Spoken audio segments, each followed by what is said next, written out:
Yung 20%, kailan ho natin sasabihin na yan ay Wala na. mag-stay na, wala na talaga Wala sila? na. Kasi Ah. ilang beses nang may special, Yeah. special ng special. Pero nakarinig kasi kayo na marami pa ring driver na nagko-complain na wala pa rin sila sa listahan. So ang agreement namin sa mga TNC sa taas, kompleto sila. Kung gusto nyo yung ambush interview mamaya, nandyan sila lahat.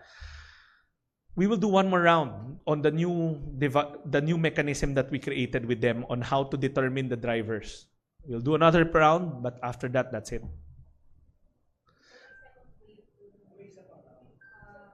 Let's stop using waves and terminologies. Let's be consistent. Meron pa bang payout ulit? Yes. Bahagi pa rin ito. Yes.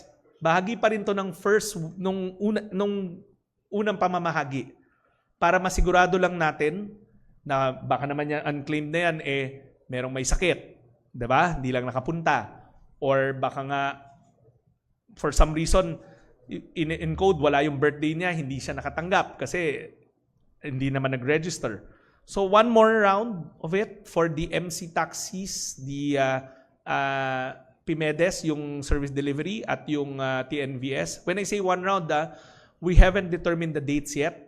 Ayusin muna namin yung listahan. Basically, yung meeting sa taas was to tell the TNCs, ayusin nyo na yung listahan nyo. Huling pagkakataon na to para ayusin ang listahan.